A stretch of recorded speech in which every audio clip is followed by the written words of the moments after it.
As 7 igrejas de Apocalipse.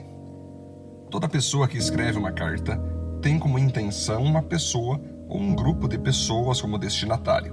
E a carta de Apocalipse não foi diferente.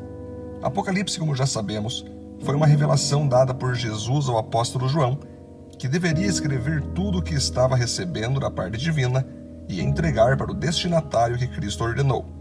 Mas quem seria esse ou esses destinatários dessa carta apocalíptica? Tal carta foi escrita tendo como destinatário 7 igrejas cristãs, e seu mensageiro local deveria ler toda a carta em cada uma dessas 7 comunidades, para que seguissem fiéis a Deus e se portassem de modo digno até a volta de Cristo, para que em hipótese alguma perdessem a salvação. Vale ressaltar aqui que quando vemos na Bíblia a palavra igreja, é uma referência a um grupo de pessoas cristãs e não a um templo.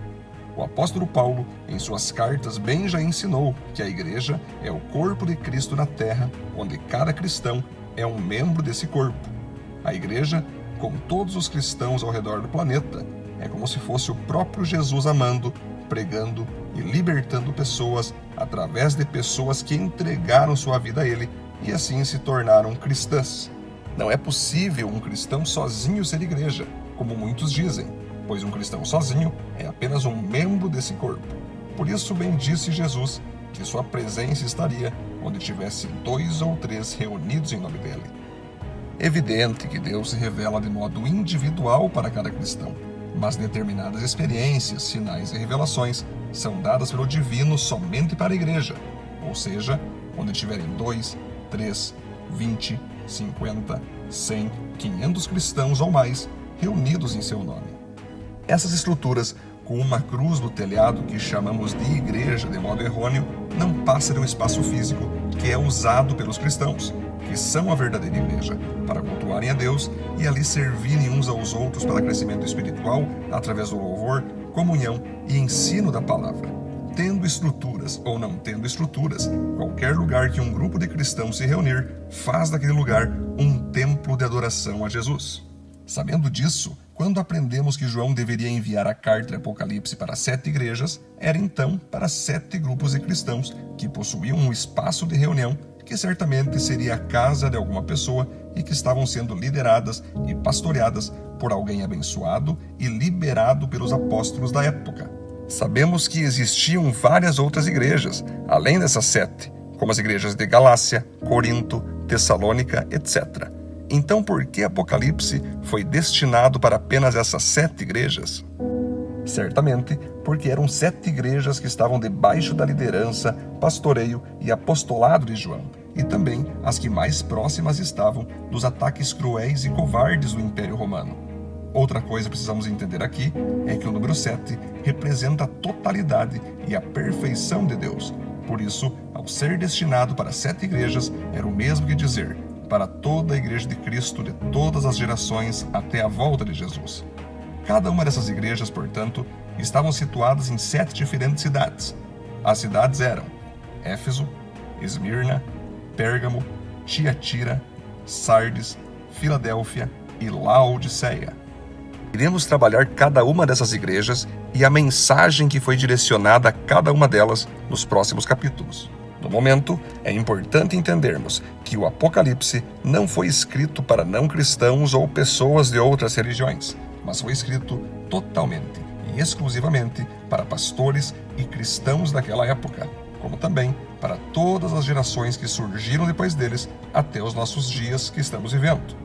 Apocalipse é uma carta de Jesus enviada a nós, sua igreja, que são todos os cristãos ao redor do mundo e tem como objetivo nos ensinar sobre os tempos finais, nos advertir para sempre vivermos em santidade e nos preparar para a tão sonhada e aguardada volta de Jesus.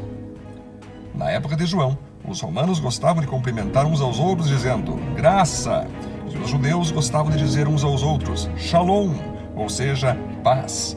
Por isso, João diz para os cristãos em Apocalipse que a graça que os romanos não tinham por se prostrar a um imperador pecaminoso e não a Cristo, e a paz que os judeus não tinham porque rejeitavam Jesus como Deus, estava sendo entregues totalmente e exclusivamente aos cristãos que fizeram de Jesus o seu imperador e a sua própria paz interior. João novamente afirma que Jesus era o próprio Deus e não mais uma criatura criada. Ele não apenas existia, pois só existe quem nasce, mas Jesus sempre existiu e apenas foi enviado ao mundo para nascer em formato humano sem deixar sua divindade gloriosa. Por isso, o apóstolo disse ser ele aquele que é, ou seja, não passou a existir. Ele é e está presente com seu povo em qualquer circunstância que eles tiverem que passar.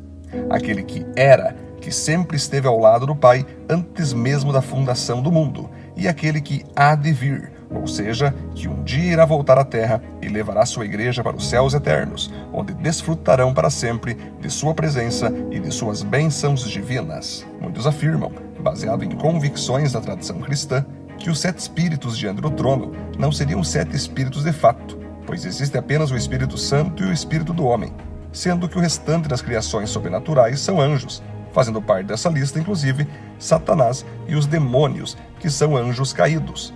A história cristã prefere afirmar que estes 7 espíritos seriam uma referência ilustrativa das palavras do profeta Isaías, que disse: "O Espírito do Senhor repousará sobre ele, o Espírito que dá sabedoria e entendimento, o Espírito que traz conselho e poder, o Espírito que dá conhecimento e temor do Senhor.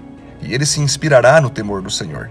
Não julgará pela aparência, nem decidirá com base no que ouviu, mas com retidão julgará os necessitados. Com justiça tomará decisões em favor dos pobres. Com suas palavras, como se fosse um cajado, ferirá a terra. Com o sopro de sua boca, matará os ímpios." Isaías 11, 2-4. Tal palavra do profeta vai ao encontro da visão dos 7 espíritos que, baseado nesse texto, refletem 7 atributos de Jesus, que é sábio, inteligente, conselheiro, poderoso, mestre, obediente e juiz. Jesus é o alfa e o ômega, ou seja, a primeira e última letra do alfabeto grego, tão conhecido na época. Esse Jesus é aquele que pode salvar e transformar a vida de qualquer um que se entregar a ele, fazendo dessa pessoa um sacerdote cristão, ou seja, que serve a Jesus, a igreja e o mundo todo, usando seus dons e aptidões para contribuir com o avanço do reino de Deus na terra. Jesus é aquele que um dia todos verão sobre as nuvens e chorarão por ver ele voltando. Uns chorarão de alegria por saberem que serão salvos eternamente, e outros chorarão de desespero por saber que não aproveitaram as oportunidades que tiveram para entregarem sua vida a Cristo, e por isso serão condenadas eternamente ao inferno eterno.